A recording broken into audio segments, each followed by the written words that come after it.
ဒီကောင်မလေးကသတိမေ့နေတဲ့ကျောင်းဝန်းထဲမှာနာမည်အကြီးဆုံးကောင်လေးကိုပါးစပ်နဲ့အသက်ရှူသွင်းပေးခဲ့တာသူသတိရလာတော့ဇိုးရဲ့လက်ကိုရုတ်တရက်ဆွဲကင်ပြီးဇိုးမင်းနောက်ဆုံးတော့ရောက်လာပြီပဲဆိုတဲ့စကားကိုအရင်ဆုံးပြောလိုက်တဲ့ကောင်မလေးကလုံးဝကိုအံ့အားသင့်သွားတယ်သူဒီလိုဖြစ်လာမယ်လို့ဘယ်တော့မှမတွေးထားခဲ့ဘူးသူကကူညီခြင်းနဲ့စိတ်နဲ့ကူညီပေးခဲ့တာပဲရှိသေးတာကိုရုတ်တရက်ဆိုသလိုကျောင်းမှာနာမည်အကြီးဆုံးကောင်လေးရဲ့ချစ်သူဖြစ်သွားခဲ့ပြီလေဒီကိစ္စတွေအကုန်လုံးကတရက်အလိုကစတင်ခဲ့တာပါဇိုးကကြာတောင်းမှာအတော်ဆုံးကျောင်းသူတွေကတယောက်ပေါ့သူကတည်ငြိမ်ပြီးစာတင်တာရဲ့တပိုင်းတစအလုပ်လုပ်တာရဲ့နဲ့ပဲအချိန်ကုန်နေတတ်တယ်လေ့ကျင့်ရေးလုပ်နေတော့ဇက်ကဇိုးနဲ့မတော်တဆတိုက်မိပြီးဒဏ်ရာရသွားတယ်အဲ့ဒါကြောင့်သူ့ကိုဆေးရုံတင်လိုက်ရတာပေါ့ချက်ချင်းပဲတောင်းပန်ပြီးတော့ဆေးကန်းကိုပါလိုက်ပို့ပေးမယ်လို့ကမ်းလှမ်းခဲ့တာပေါ့ဒါပေမဲ့ဇိုးကသူ့ကိုလုံးဝမသိဘူးလေပြီးတော့ကျောင်းဝန်းကနာမည်ကြီးတွေကိုလည်းသူစိတ်မဝင်စားဘူးသူ့ကိုရိုးရိုးလေးပဲညှင်းလိုက်တယ်ဇိုးရဲ့တငယ်ချင်းကတော့ဒါကိုမြင်ပြီးလုံးဝအံ့အားသင့်သွားတယ်ဘာလို့လဲဆိုတော့အဲ့ဒီကျောင်းမှာဇက်ကိုဘယ်သူမှနီးပါးညှင်းဖူးတာမှမဟုတ်တာသူကအဲ့ဒီမှာပဲစိတ်မတက်မတာနဲ့ရက်နေခဲ့ရရှာတယ်ဒါပေမဲ့ကံကြမ္မာကသူတို့နဲ့ကစားခြင်းပုံရတယ်နောက်တစ်နေ့မှာဇိုးက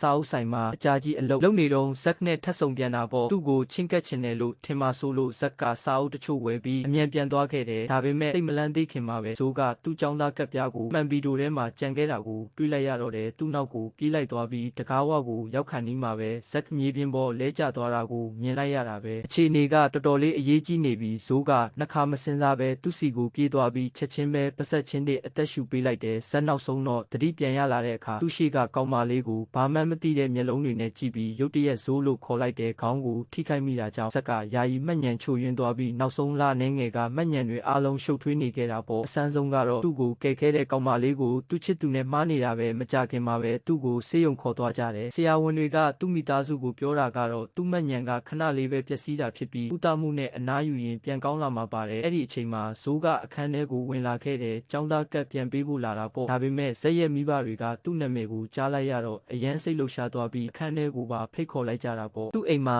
ညစာစားဖို့ဖိတ်တာပေါ့နော်ဇိုးကတော့သူ့ရဲ့စိတ်အားထက်သန်မှုကြောင့်အရန်ကိုလွှမ်းမိုးခံစားလိုက်ရပြီးသူ့တငယ်ချင်းကိုချက်ချင်းဖုန်းဆက်ပြီးပြောပြလိုက်တယ်ဒါပေမဲ့သူ့တငယ်ချင်းကပိုပြီးအံ့အားသင့်စရာကောင်းတာတစ်ခုပြောပြတယ်သူ့တငယ်ချင်းကအဲ့ဒီဆက်ဆိုတဲ့ကောင်လေးကိုတည်တယ်ပြီးတော့သူ့ရီစားကလည်းဇိုးနာမည်နဲ့ပဲအဲ့ဒီကောင်မလေးကကျောင်းဝင်းဘောလုံးအသင်းရဲ့ကျေပွင့်ကစားသမားတဲ့သူ့တငယ်ချင်းကတပ်ပုံတပုံပို့ပေးလိုက်တော့နာမည်ရောရုပ်ရည်ရောတူညီပြီးသူ့နဲ့တစ်ထက်တည်းနီးပါကောင်မလေးကိုမြင်လိုက်ရတဲ့အခါဇိုးကရေရမှန်းမသိငိုရမှန်းမသိဖြစ်သွားတာပေါ့ဇက်ကသူ့ကိုတခြားတစ်ယောက်နဲ့မှားနေတာဖြစ်ပြီးဇက်ရဲ့မိဘတွေကလည်းတားဖြစ်သူရဲ့ရီစားစစ်ကိုတစ်ခါမှမမြင်ဘူးဆိုတာကိုသူ့သဘောပေါက်သွားတယ်သူအားလုံးကိုရှင်းပြတော့မဲ့အချိန်မှာပဲဆရာဝန်ကဇက်ကိုစိတ်ပိုင်းဆိုင်ရာထိခိုက်အောင်အခုလောလောဆယ်မလုပ်သင့်သေးဘူးမဟုတ်ရင်သူ့အခြေအနေပိုဆိုးသွားနိုင်တယ်လို့သတိပေးလိုက်တဲ့ဇိုးကတော့စိတ်ကောင်းရှိတဲ့သူဖြစ်လို့အခုလောလောဆယ်အမှန်တရားကိုဖုံးကွယ်ထားဖို့ဆုံးဖြတ်လိုက်ပြီးဇက်မှတ်ညံပြန်ရလာပြီးသူ့ရဲ့ချစ်သူအစ်စ်ကိုမှတ်မိတဲ့အထိရက်အနှဲငယ်ကြာသူ့ရီစားလိုဟန်ဆောင်နေဖို့ဆုံးဖြတ်လိုက်တယ်ဒီဆုံးဖြတ်ချက်ကြောင့်သူကအဲ့ဒီကောင်လေးနဲ့ဆုံတွေ့ခွင့်ရခဲ့တာပေါ့